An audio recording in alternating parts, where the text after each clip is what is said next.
देखो यार, बाहुबली, सालार और केजीएफ जैसी मूवी देखने के बाद हम ये तो कह सकते हैं साउथ इंडस्ट्री दूसरी इंडस्ट्री से बहुत ज्यादा यूनिक है। साउथ इंडस्ट्री को लोग जितना अच्छी मूवीज बनाने के लिए जानते हैं, बट इससे कहीं ज्यादा है ये इनलॉजिकल सीन्स के लिए बहुत ज्यादा फेमस है। कैसे इनलॉजिकल सीन, जिसको आज एल्बर्ट आइंस्टाइन, जो कि बहुत ज्यादा ज्ञानी व्यक्ति कहलाते हैं इस पृथ्वी, जिनको लोग बहुत ज्यादा इंटेलिजेंट मानते हैं, अगर वो साउथ मूवी के इन सीन्स को देख ले तो उनका साइंस पर से भरोसा उठ जाएगा। अभी जरा इस सीन को देखो। बेसिकली यहाँ पर पूरा सीन सिनारियो ये है कि एक सीधी सादी फैमिली को एक गुंडे ने किडनैप कर लिया। देखो भैया, यहाँ पर तो सब ठीक है, लेकिन यहाँ पर से उसकी बंदूक से गोली निकलती है। और पहली गोली मैंने ऐसी देखी जो इतनी ज्यादा स्लो मोशन में चल रही है, और साइड में बंदी लड़की लड़के को पुकारती है। लड़का हॉस्पिटल में होता है और उसकी चीख वहाँ तक सुनाई दे जाती है। टेक्निकली तो ऐसा पॉसिबल नहीं है, बट ये साउथ इंडस्ट्री है तो यहाँ पर सब कुछ पॉसिबल है। तो भैया हमारा हीरो बेड से उठ जाता है और उठने के बाद वो बचाने नहीं जाएगा, वो डायरेक्ट पुशअप मारने लगेगा, जो कि आप देख सकते हो। मतलब इसका क्या ही लॉजिक हुआ, मेरे को तो कुछ समझ में नहीं आया। डार्लिंग स्टार प्रभास को हम लोग कल की 2898 AD बाहुबली 2 जैसी मूवीज के लिए हम लोग जानते हैं, बट ह्यूमन एक्सिस्टेंसी एंड साइंस, इन दोनों के बीच में कोई भी रिश्ता नहीं है, ये इन्होंने भी साबित करके रखा है। इस सीन में प्रभास कहीं से आ रहे हैं, ठीक है, वो भी गाड़ी में, बट भैया जैसे ही प्रभास बाबू गाड़ी से उतरते हैं तो गाड़ी खसक के पीछे चली जाती है। मे भी यहाँ पर दो पॉसिबिलिटीज हो सकती है, या तो हीरो बहुत ज्यादा ही एंटी हीरो है, जो कि मार्वल के थेनोस से भी ज्यादा पावरफुल है, या तो गाड़ी को किसी ने ग्रेविटेशनल फोर्स दिया है, बट यहाँ पर तो मेरे को लगता नहीं कि ग्रेविटेशनल फोर्स दिया होगा किसी ने। पर भैया नंदामुरली बालाकृष्ण को हम लोग सब जानते हैं, जो कि अखंडा मूवी की वजह से फेमस है। अखंडा 2 मूवी के बारे में बोले तो वैसे तो रिलीजियस मूवी, बट इस मूवी के एक्शन सीक्वेंस डिजाइन करते वक्त शायद एक्शन डायरेक्टर पीके था। मतलब देखो, महादेव जी का त्रिशूल इन्होंने गले में ऐसे लपटा हुआ है, जिसको शायद कभी महादेव ने भी इमेजिन नहीं किया होगा, और ऊपर से त्रिशूल अपने आप ही घूम रहा है। वेल, ये सीन आपको अगर हजम नहीं हुआ तो दूसरा और एक सीन दिखाता हूँ। इन्हीं की दूसरी मूवी का एक सीन है जहाँ पर ये गाड़ी लेकर आते हैं, कहीं पर ठोक देते हैं और सब कुछ उड़ने लगता है। यहाँ पर तो सब ठीक था, क्योंकि गाड़ी ठोकने के बाद रुक जानी चाहिए, but science, logic and MBK का कोई भी नाता नहीं है, बिकॉज बालाकृष्ण के उतर जाने के बाद भी ये गाड़ी गोल गोल गोल गोल घूमते ही रहते हैं। अब जो बहुत ज्यादा ही सीधे लोग हैं उनको ये लग रहा होगा कि कैसा टेक्निकली पॉसिबल है, तो यस भाई, क्योंकि इस चीज की खोज बहुत साल पहले किसी ने कर दी थी और उसका नाम है बालाकृष्ण। अभी जरा यहाँ पर नजर करो, ये बहुत पुरानी साउथ मूवी है, इसलिए आपको ब्लैक एंड व्हाइट दिख रहा है। वेल सिंपल, यहाँ पर दो लोग एक्शन सीन परफॉर्म कर रहे हैं, बट ये दोनों जब आमने सामने लड़ने के लिए आते हैं तब भाई इतने पोज करते हैं, मतलब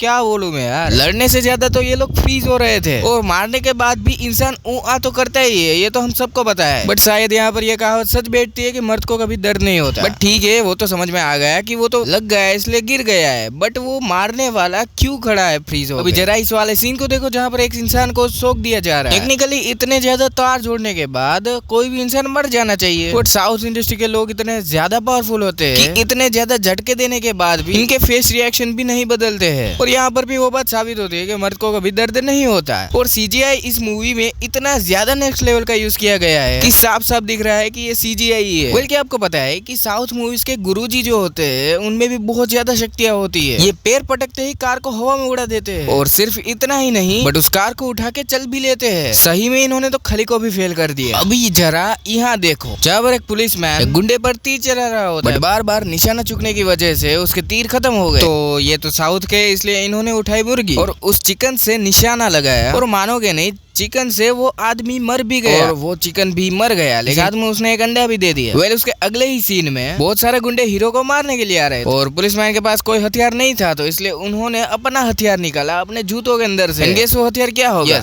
बनाना। और लिटरली उसने बनाना से सभी गुंडों को मारा, और सभी गुंडों का ब्लड भी निकल रहा था। वेल, उसके ही अगले ही सीन में गुंडा पुलिसमैन पे गोलियां चलाता है, और ये पुलिसमैन ऐसे बचता है जहाँ जैसे हवा का झोंका आ रहा हो और वो उसको साइड में कर रहा हो। वेल, इन सीन को देखने के बाद आपका तो साइंस पर से भरोसा उठ ही गया होगा, ये तो 100% श्योर है। बट ऐसे ही आगे वीडियोस देखने के लिए वीडियो को लाइक एंड चैनल को सब्सक्राइब करके बाजू में जो बेल नोटिफिकेशन है उसको भी प्रेस कर देना।